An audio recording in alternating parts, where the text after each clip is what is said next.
All right, y'all. We are back. Episode 35, I think, today. Episode 35 of Let Your Words Count, where we explore the meanings behind the words that shape our lives. I want to welcome you. Thank you for joining us one more time. I'm Gary Gant, joined by Ethan Merriweather, and friend of the show and family member, Michael Wilson, joining us today, too. How you all doing today? I don't think I'm on. Doing pretty good. Pretty good. Test. There we go. I'm on now. Sorry Good morning, about that. folks. Or afternoon or evening. Evening. That's all right. For some, depends on when you catch the show. How's everybody doing today? Y'all doing all right? Doing real good, Yeah. man. I'm doing well. Yeah, I'm doing sir. well. Yeah, today's a good day. that's what's up. Bright sunshine. What was it, like 86 today? Mm-hmm. Oh, yeah. Good sunny day. Absolutely. Oh, yeah. Perfect Absolutely. day. And then this is a good way to cap off the day. Have a great conversation, learn a few things, interact Absolutely. with the folks at sure. home. For sure. Good times. That's right. How about you, E? Pretty good. I was stuck in the basement. Dungeon. Yeah, kind of hybrid job, but Yeah. this is the highlight of the day. Kind of like Absolutely. what Mike is saying. Like, Absolutely. I really enjoy breaking these words down and having a good conversation. And hopefully after this, man, I can get some sunlight too before it go down. Before it goes down. It's, That's right. it's summertime. You get a little bit. Still got a little bit of time Yeah, left. yeah. We'll Absolutely. go outside and frolic a little Right, bit. right. You say frolic, I immediately get the view of us skipping through some lilies. Right, with some daisies in our hands. right. Crazy, man. Well, all right, we're going to jump into it, y'all. So, again, we want to remind you, like, share, comment, and subscribe. And leave us a comment if you'd like to suggest the word of the day. We will give you a shout out if we use your word.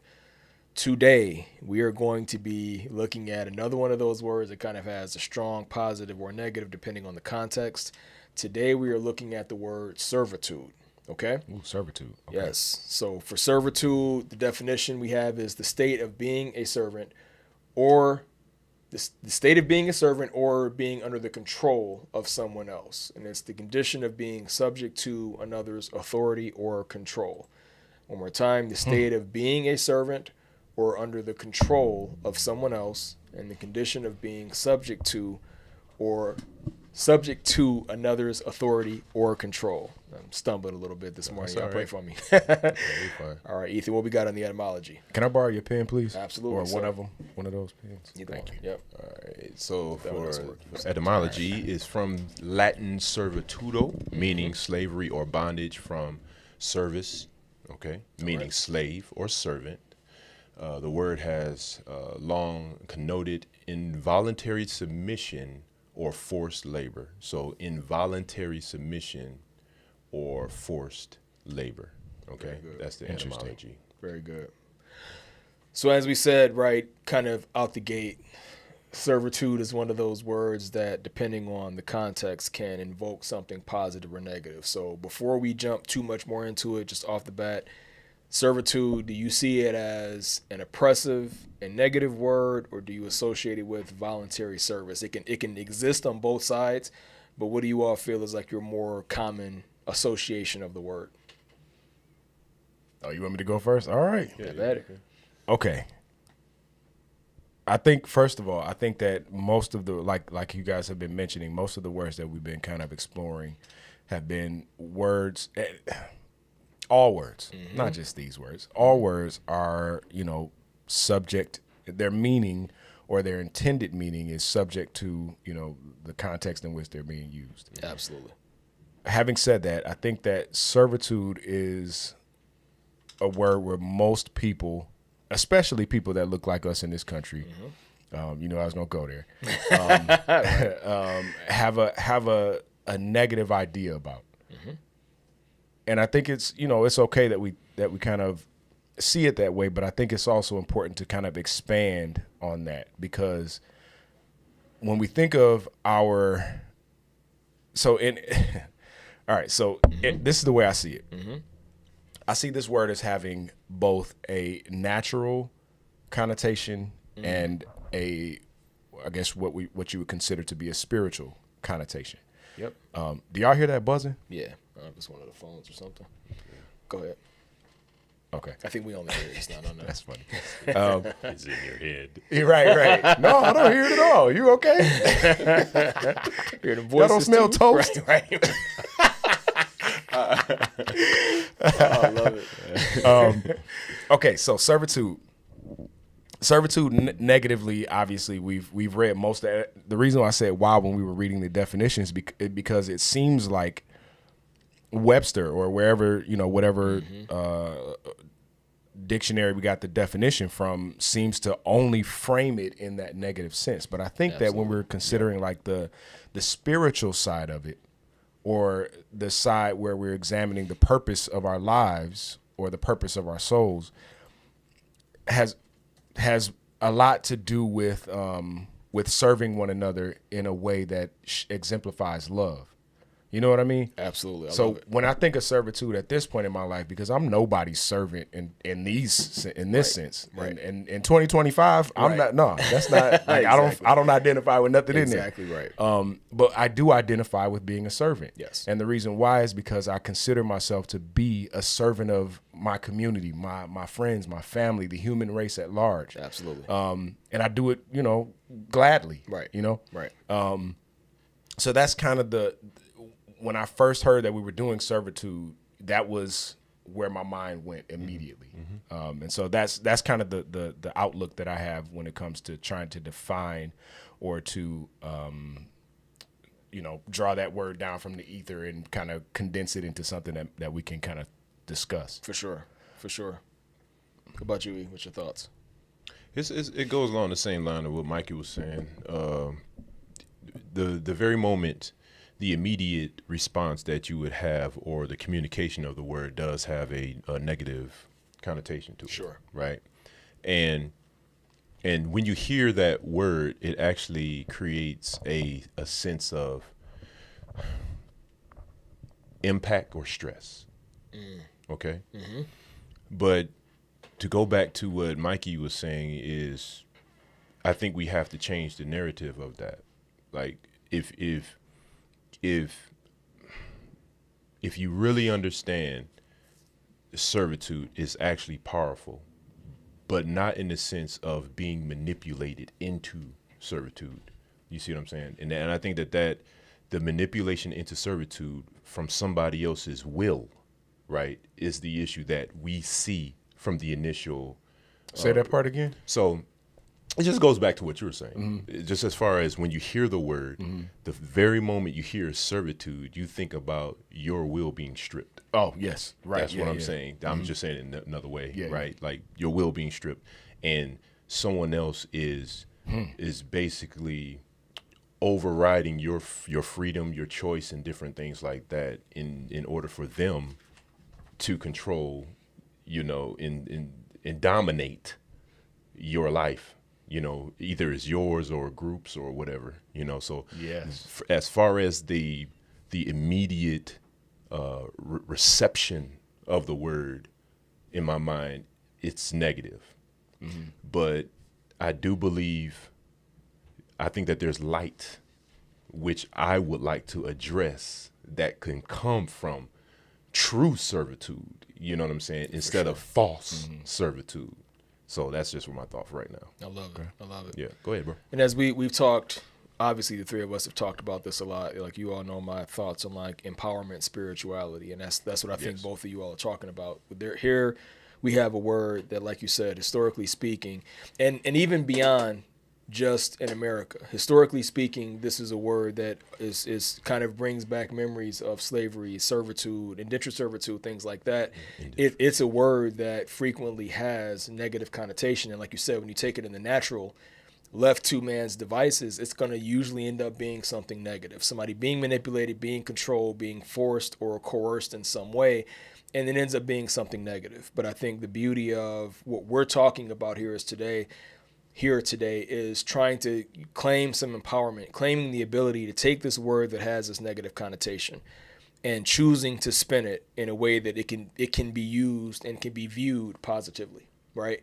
So something that on its face looks bad, looks negative, brings back bad memories and bad illustrations to your mind. But here we're talking about a way we can take this thing and say, I'm not going to be forced into servitude to anybody for anything, but I am going to choose how and where I will be of service to someone else, and recognizing that sometimes that means I'm looking at this person has some need, I'm willing to meet that need, not just things you only determine, but you see somebody else that's there that may have some need that you can fulfill, and choosing to, empowering yourself to say, I'm going to be of service, because if I'm of service to this person, I see it having some kind of positive outcome or helping that person, right? Nice.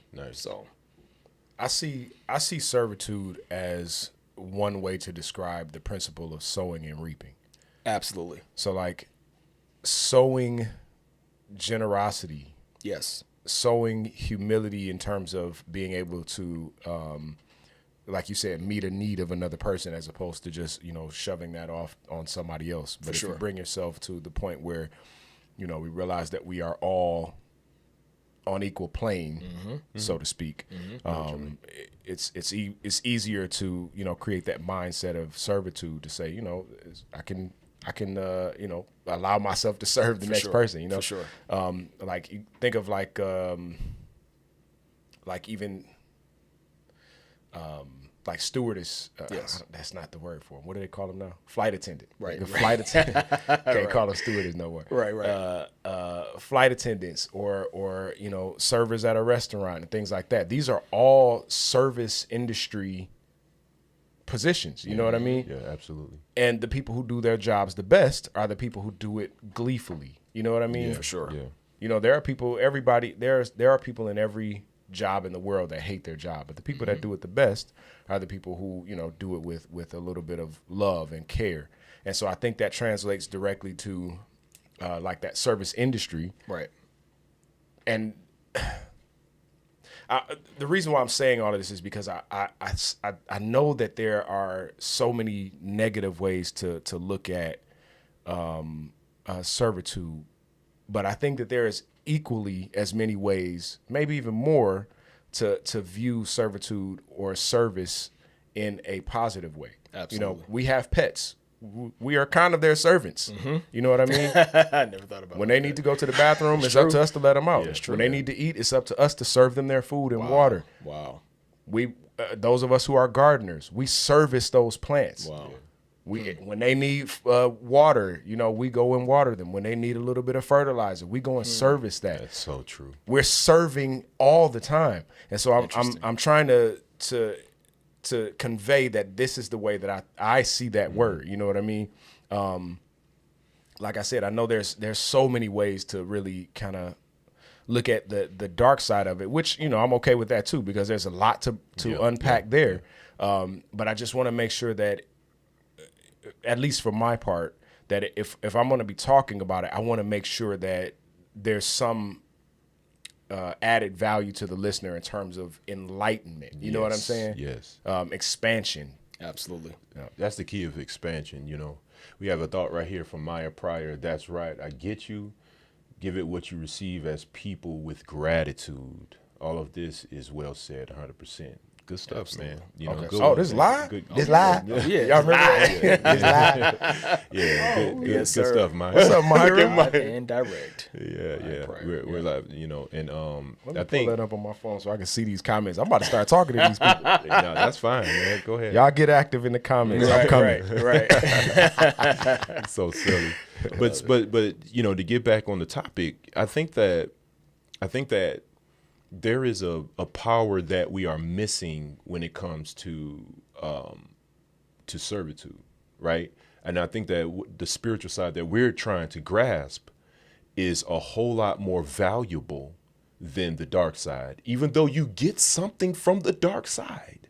You get something from the dark side of servitude, but you get more spiritual and effective. I don't want to be repeating myself, but there's a true benefit on the light side of servitude.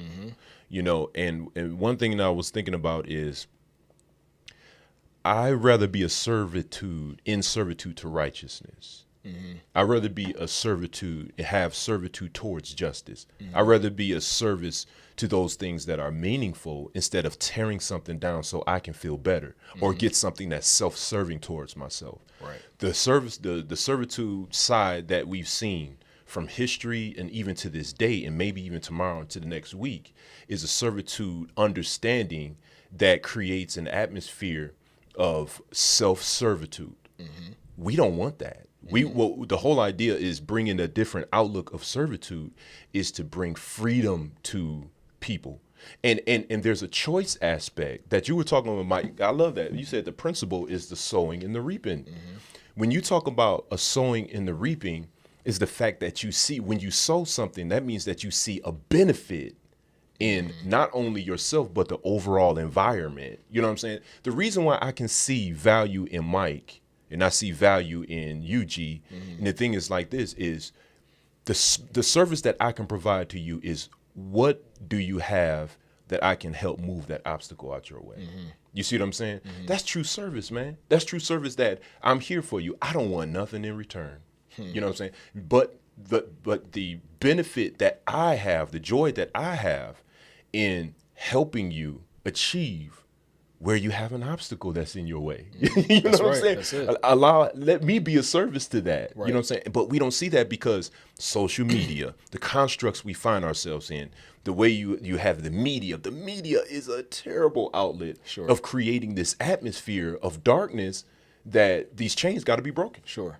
You know, but that's my thought for now. No, I love it. So let's exercise a little bit of, kind of practice what we preach a little bit, right? Because seriously, because I see like we've all been kind of talking around the fact that, again, this word kind of exists on both sides of the spectrum. We all know and are very familiar with it. And I don't even just mean as black men in America. I just mean just as a person existing in 2025. We've all seen negative examples of servitude. Right? We've all seen that. We all know very well what it looks like. It disgusts everybody who looks at it honestly and who's known somebody who's maybe been exploited in some way. So let's agree that this is a familiar enough concept that everybody kind of knows that darker, negative side of servitude. Let's kind of put that to the side. Let's just say that the context of the conversation we're going to talk about today is without people who rely on or exploit a power dynamic, without those who don't have humility in the way that they give or receive service. Let's put all that stuff to the side. Let's know that exists and everybody's familiar with it, and let's talk about it from that perspective that we want to bring out that light side, that positive side, in terms of, again, recognizing a need or trying to build somebody else up. Because I think what we also have to get into is that in servitude, there is both the giving component and the receiving component.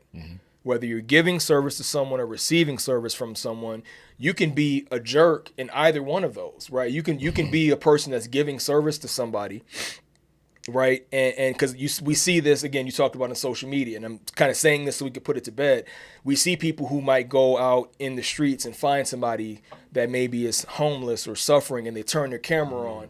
And they put it on camera while they're giving a $100 bill to this person to capture their reaction and stuff like that.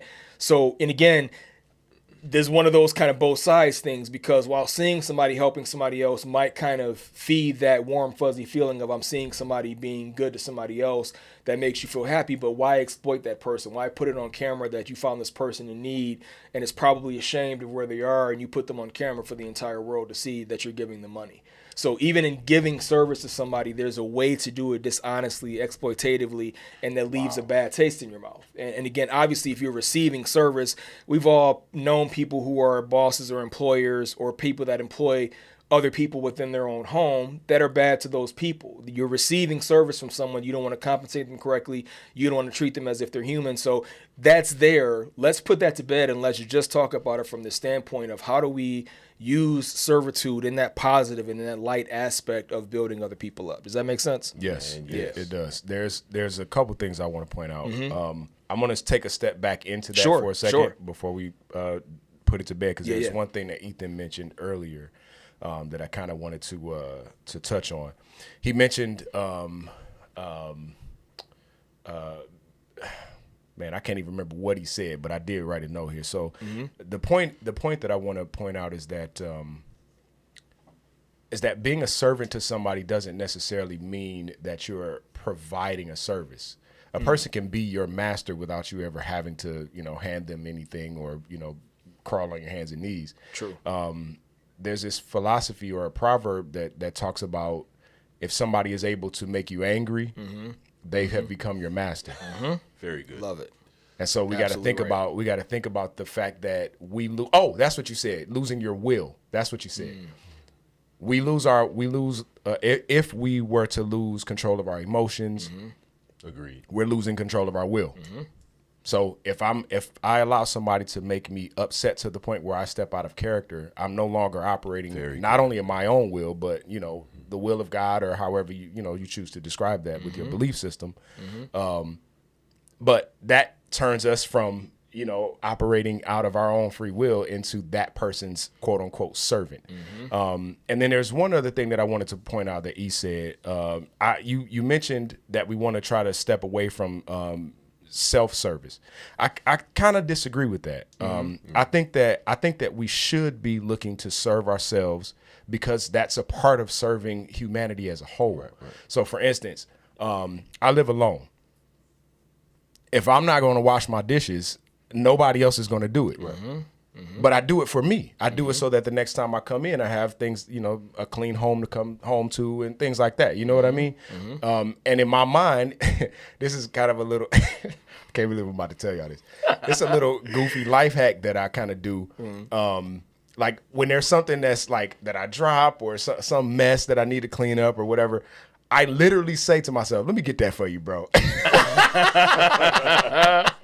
Because in my mind, I'm the only person that's gonna come help me at this point. You know what I'm saying? And so I say that in order to remind myself that first of all, my home is my sanctuary. So it's worth putting that effort in. You know what I'm saying? It's worth putting the effort in to keep things neat and orderly and things like that, because it allows my mind to be a little bit clearer. It allows my emotions to be a little bit more relaxed. My shoulders ain't up by my ears when I come home and sit on the couch. I can kind of, you know what I mean, relax. Right. And so, but in my mind, that's an act of self-service. You know what I'm saying? From that perspective, I know what you meant. Obviously. No, so that's a good point, man. Like, I think that that's the reason why this conversation has so many roots that can go to different ways. You know what I mean? And I appreciate that point. That's a very good point. And like I said, people can disagree. You know, and that's fine. Oh yeah, we're supposed to, and it's okay. I think that there's a self-serving aspect that is harmful. Yes, you're not doing the self-servitude that you're talking about is not harmful. You see what I'm saying? Yeah. Because you're self-serving, you have to take care of yourself. That would be hypocritical if you're telling somebody else to take a bath and you decide not to. Yes. You see what I'm saying? Bathing is an act of self-service. It is. You have to do it. And it's also service to the community. Right. Right. Please, look, please, man. Exactly. Please, nobody want to smell that. Wash your behind. Right? Yeah. So the thing is, it's like when there's a purposeful time for self-servitude, right? But if it's self-servitude to the point where it's a narcissism, if I said that right? Narcissism, right? Narcissistic, then that there's a chance that can be harmful, right, in some type of way. And the reason why I'm saying that is that if you're so focused, and that's the reason why I'm saying we have to be careful in my mind, and I know what you're saying about that aspect of self-servitude. You know what I'm saying? But when I think about servitude, I look at it like this. I think of servitude as foresight, right? Okay. I look at servitude as foresight. If I went to G's house, right, and I lived with G, can I stay with you for a year, man, or whatnot, me and my kids or whatnot? He opened up his doors, right? And he said, yeah, sure, man. My house is mi casa. You know, mi casa, tu casa. So it's in that framework, right? I walk in his kitchen and I see trash spilling all over the kitchen floor, and everything's just nasty, right? And in my mind, it's a service. He's already a service to me. I'm going to service him. By looking at that, if I walk by, that lets me know, number one, I'm inconsiderate, right? And another thing is I don't value his home. Another thing is I don't have foresight of what can potentially come. If I don't take out his trash, and I don't, if I don't take out his trash, I don't have foresight. If I do take out his trash, I have foresight, meaning if I don't do this, roaches is going to come. If I do this, if I don't do this, I see foresight that rats can come. So servitude can really push the boundaries to a different level. You see what I'm saying? Of foresight, meaning that if I see potential in you, I see potential in the situation. Therefore, let me be a catalyst in some type of way that can help build you up, you know. And it's not about me getting anything in return. I'm already asked him if I can stay in this house, right? But he's going to help me out in that regard, right? So when I think about the self-servitude, I think in that regard, like I'm number one, I'm asking you to stay in your house and I can't even take out the trash. You know what I'm saying? It's just like, it's just, and that might be another conversation. That might not even tie, that might not even be tied to servitude. But what I'm saying is, when I look at self-serving, I look at it in that regard. I know what you're talking about, but I'm looking at self-serving in the aspect of how the world looks at self-serving. What G was talking about in this, and I didn't even think about this, when a person says, I think I want to help a homeless man out, right? And then he has a wad of $1,000, right? And he goes down there, he sits on, he creates this story or this event, right? And he has a camera following him, and he asks a bum, A bum? Whoa! He asks a homeless man. We are live. We are still live. Yes, I'd like to formally apologize on behalf of Let Your Words Count. We don't believe that anybody's a bum. You funny, man. But anyway, like so. The views and opinions expressed. right. I'm gonna have like credits going up. And Right. But anyway, like you ask a homeless dude, some type of story. Where did you come from? And different things like that. You know what I mean? And he corroborates some type of thing in order to give him some money, food, or whatever. And then, right, the camera is on this guy, and you showing him, giving him this. It's like, what is that? Self-serving. That's self-serving. That's The from Bible my says standpoint. that guy has his reward. That exact moment is his reward.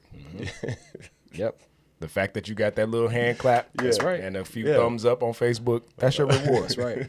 That's In right. terms of expecting that to come around full circle and be blessed that same way, I don't believe that that's possible when you set yourself up to be, praised for some good thing that you did. Yeah. I'll take it a step further. You mentioned, asking to stay at some, a friend's house and just doing little things around the home. What happens if you're outside and you walk across some litter? Do you pick that up? You know what? I actually started doing that. Yeah. That's servitude to humanity. That's servitude to the planet. That's servitude to yourself. Yeah. Because who wants to live in a dirty place, even if it's the world? You know what I mean? Yeah. And so I think thinking of it on not only the micro scale, but also on the macro scale will allow you to kind of start developing the mindset that says that we are literally all in this together. And if we all put a hand in and serve one another, then we'll all be doing a little bit better. That's awesome. I love that, man. That's awesome. I love that. Yeah. And I think too, there's a verse that talks about part of the definition of true love, right, is doing things in a way that you're not a burden on others, or that you're self-sufficient to the point that you're not inconveniencing someone else. That says nothing to somebody falling on hard times, maybe outside of your control or whatever, and needing help, but doing all that you can to make sure that your responsibilities are taken care of so as not to be a burden on somebody else. So there is that aspect of love being self-serving in that regard, right? You have needs. You can't work if you're not eating, right? So self-service is a part of the game. But there is this book that I've read that it kind of talks about, it kind of compares self-service and service to others, and kind of talks about how you want to trend towards 51% service to others or greater, right? So even that acknowledges there's always going to be some amount of self-service that's required, necessary, or beneficial, right? So we don't have to talk about it as if self-service is bad, but it's like you all said, it's that putting that limitation on it to stop it from being narcissistic, to stop it from being prideful, to stop it from being at the expense of someone else. If I start choosing myself when I have the opportunity to choose me or someone else, and I'm always choosing me, or choosing me at the expense or harm of someone else, that's when it becomes problematic. That's when you need to kind of, check yourself to make sure your mindset is on serving and benefiting others and not trying to exploit somebody else, right? And again, sometimes, God forbid it be some kind of situation where you have to choose me or them. We know life hands you some situations like that too, but for the most part, you want to be of that mindset, like you all are saying, of serving other people as often as I can, but not neglecting self-service, in however that looks for you as well, right? Yeah. So, yeah, just to kind of, I learned this new phrase, just to kind of double click on that, what you just said, you like that? I like that. I like recently. that. Got you. Just to kind of double click that, I think that a way to kind of sum that up is to say that the love that you give is exactly equal to the love that you receive. And so in that way, showing that love, being that servant, being that, that person that's willing to not only do for myself, but do for everyone, I'm simultaneously doing that for myself. Absolutely. Every time I accept a person that's a little bit different from me, I find a little bit more acceptance within myself for my own inadequacies or flaws and things like that. I think that reciprocity. Woo! Caught it on the second try. That reciprocity in servitude is something that if you keep that in the front of your mind, it's so much easier to keep the mind of a servant. Jesus had the mind of a servant. That's right. One of the most revered human beings to ever exist. And his only agenda was to be a servant to the rest of us. Yep. Love it.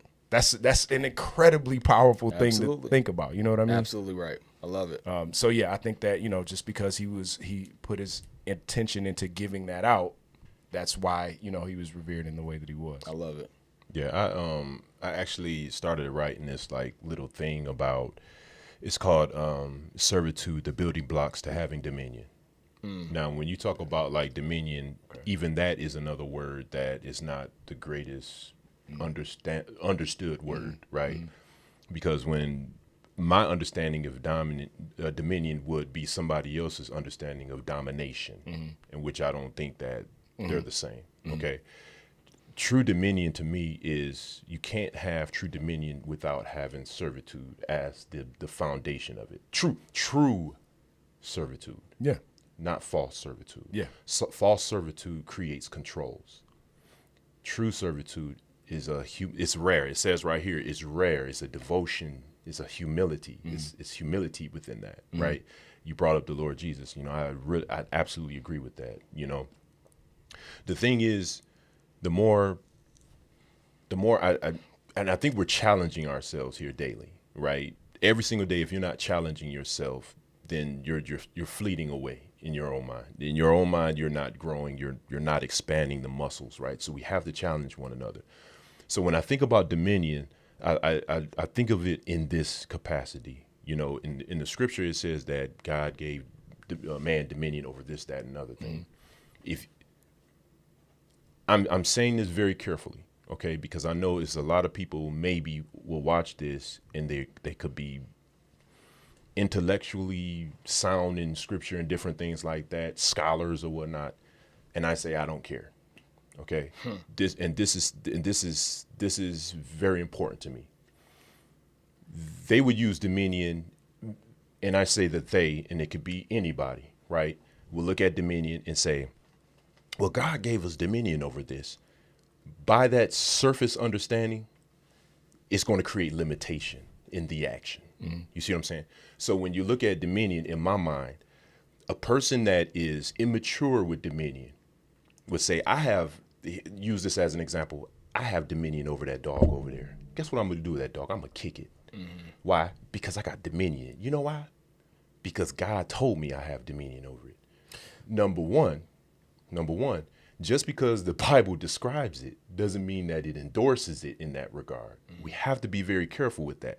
So anybody could take any scriptures, and if it describes it with an immature mind, it doesn't mean that you can actually go over there and commit it. You see what I'm saying? So if a person says that I have dominion over this dog, I'm gonna go ahead and kick it. I'm gonna make it howl. You know what I'm saying? Now that dog is impacted, and it has its tail under its. These are signs that that dog is harmed. It's impacted. It's affected. You've changed the dog's or this animal's world, so to speak. But then, G, you come around. Mike, you come around, right? Mm-hmm. You're going to use dominion in the way God intended for us to have dominion. Mm-hmm. You're going to say, hey, puppy or dog or whatever animal it is, come here. I'm going to build this relationship with you. Mm-hmm. I'm gonna build you to the status and have dominion where I get you in alignment with the way the creator intended for this animal and this creature to operate. Mm-hmm. You see what I'm saying? That's servitude. It goes right back to what you were saying about the dogs and the animals. Mm-hmm. You see what I'm saying? Taking care of that. We take care of the dog. When it's hungry, we feed it. When it's thirsty, we take care of it. Yeah. You know, that is true dominion. It's really recognizing the establishment of a process. To me, go ahead, bro. To me, dominion really just denotes being in charge of something. You know what I mean? So, like, to your point, being in charge of in this case, a pet, means that I'm responsible for what happens with this particular thing. And so if we're talking about a pet in this instance, I'm responsible for if this pet lives or dies or starves or pees inside my house or in the backyard. You know what I mean? I'm in charge of that. I think about kind of the way that you were kind of going with it. It reminds me of like we all grew up with siblings. You and I are the oldest. You're the youngest, right? Or the second youngest? Okay, so you're the youngest out of your siblings. So you remember, your older siblings, and you and I remember being that older sibling when our parents would go and, now I'm in charge. Mm-hmm. If I don't have the maturity to understand charge, if I don't have the maturity to understand that dominion, I won't realize that I'm really in a position to serve my siblings. Very good. Man. Absolutely. I have to make sure that, the youngest one, Ethan, don't go over and turn on the stove. Because I'm in charge, I have dominion. That doesn't mean that I get to kick you or be the sibling that takes off their belt when you don't do what I say. You know what I mean? Mm-hmm. Understanding that there's a relationship there that is a give and a take. Yeah. I'm in charge of you, just like we talked about. Man having dominion over the earth. We're the most dominant thing on this planet because we happen to have the highest level of intelligence, and so we've understood how to start cultivating crops and raising livestock and building technology and all of these things because we're in charge of the planet that we're on right now. Right. We're in charge of it. And so, understanding how to serve, livestock, knowing when to feed them, where they need to go graze, how their health is doing, taking them to the get whatever. I don't know anything about livestock. I love it. But I don't know. Do you take a cow to the vet if it's sick? I don't know. Or do you just make steak? I have no idea. But whatever you do, as long as you're doing it in a responsible way, right. Then you're having that give and take, and that's kind of the way that I would approach that the idea of dominion being tied in with servitude. Yeah, because I was also thinking about like once again, like I was thinking about let's think about this for a second. Like let's say you go to the garden of Adam and Eve, right? And I was thinking about there's something that God communicated to Adam, right? He said, I want you to keep it, and I want you to dress it. And I think that is that discipline that we kind of miss sometimes. Going back to what you're saying, I agree with what you're saying. It's about having charge over something. Understanding of keeping it and dressing it, keeping it in order, taking care of it, having discipline in what's been handed to you. And so this is where I want to use that dominion or use servitude as a building block to truly understand. I guess there's a process between servitude to dominion. There's a process. There's a growing aspect, right, of maturity, a growth construct, so to speak, right, that I think many of us don't actually get to that true dominion in some type of way. Because I believe that we're in development in many ways. Hey, man, I'm learning every day. I'm looking at these words right now that we're breaking down, and I'm like, man, I never thought about it right now. I'm in the process of growth, and it's painful because you think to yourself like, here, I'm, I've been here for, going close to 5 decades, so to speak, right? I love it. We're gonna get him when the cameras go off. Right, yeah, we gonna get back. Yeah. So and I think that there's a value in us like slowing down and really allowing these definitions, these meanings, and sometimes cultures, you know what I'm saying, different things like that we find ourselves in, impact us. And now you have a choice to make, because also servitude comes with a choice as well, right? So that's my thought. Go ahead, G. I know you want to say something, man. No, you good. I think the aspect of choice is definitely one of the critical components of positive service. That it's not forced. We've been talking about forced and coerced a lot, but when service is chosen and it becomes genuine and a positive experience, right? And that's what I said, kind of being able to look at, again, somebody that's in need or something we can do to help, and saying, I choose to be the person that meets that need. And as you all were talking, I think we're kind of, we haven't circled it. We're touching on, I think, one of the most important and empowering aspects of servitude, because we're talking about, our siblings and everything a minute ago, right? And in that mindset of an older sibling protecting a younger sibling, that kind of mentality that you have somebody that's younger than you that maybe isn't able to defend themselves or not able to, get food or water on their own. And a loving sibling would say, okay, my younger brother, younger sister needs to eat right now. I'm home. I'm the oldest person at the house right now. I'm going to take care of that person and feed them. That same mindset that we have to serve our family, the only way forward for us as a civilization is for us to expand that and to truly start to consider the entirety of humanity. The human, consider ourselves a part of the human family and the human community.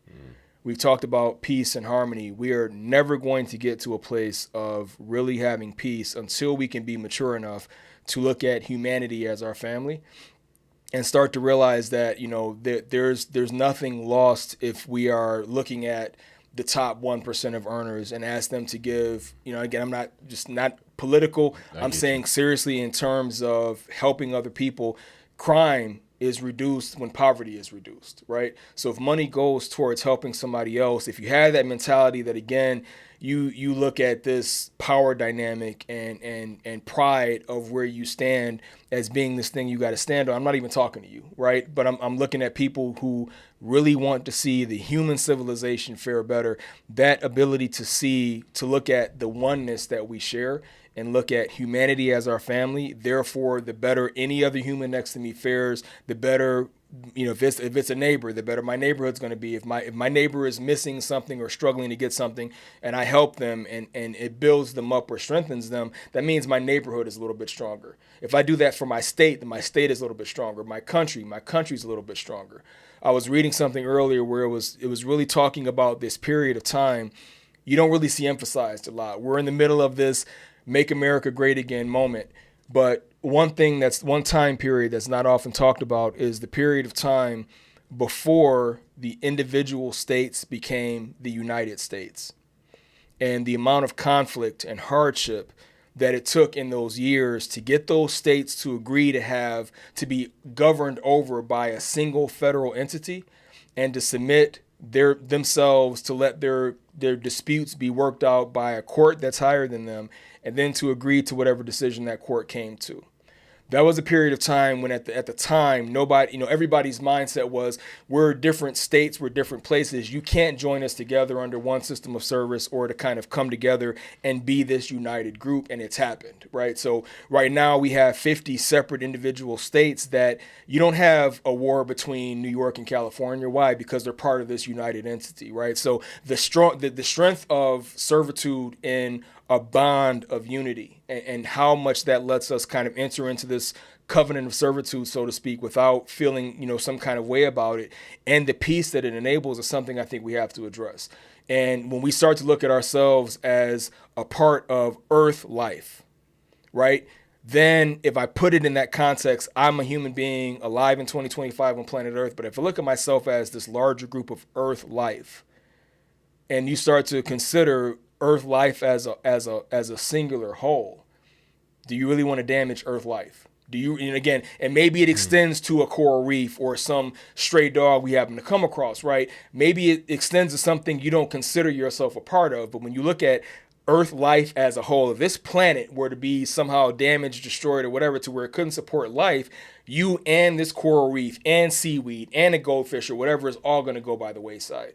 So being able to look at ourselves as part of these bigger wholes, to me, enables us to really go forward with real servitude. And in that, exactly the way you said, serving others is serving ourselves and vice versa. Serving ourselves happens to serve others too. The more we can see ourselves as part of a bigger group and stop the division, saying that's not my party, that's not my family, that's not my group, we're going to just keep getting what we've got, right? So I think we have to all kind of recognize the benefits that's on the other side of us being more mature and expanding what we consider our family to be. Right.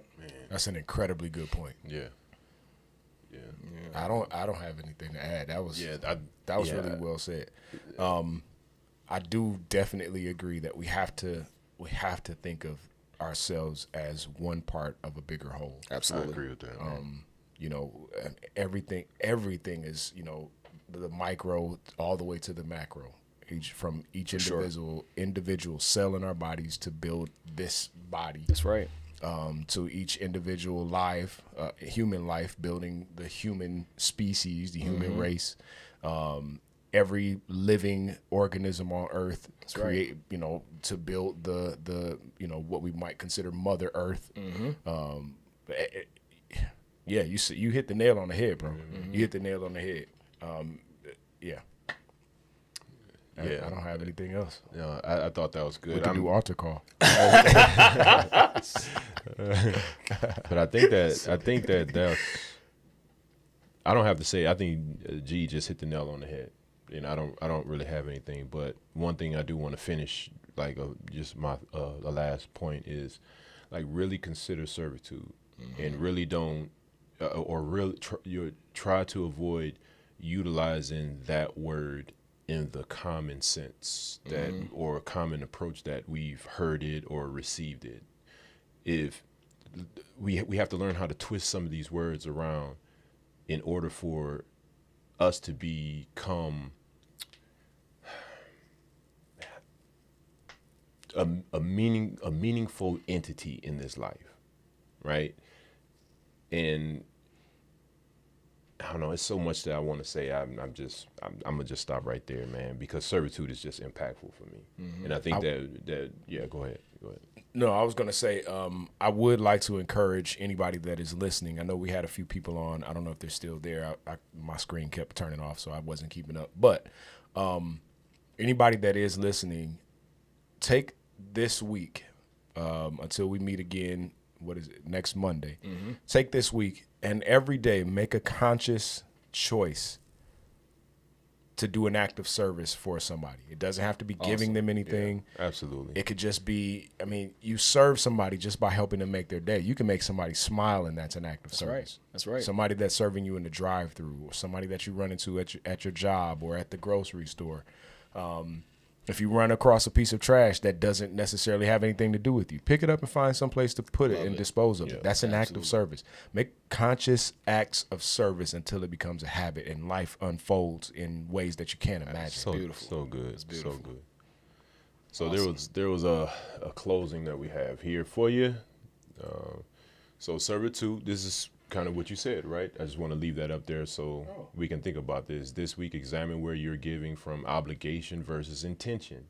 Reclaim your yes and your no. How you like that? I do like that. That was pretty cool. I think that we need to, but to go back to what you said, Mike, try that sometime. Try it. Give it a try. Yeah, give it a try.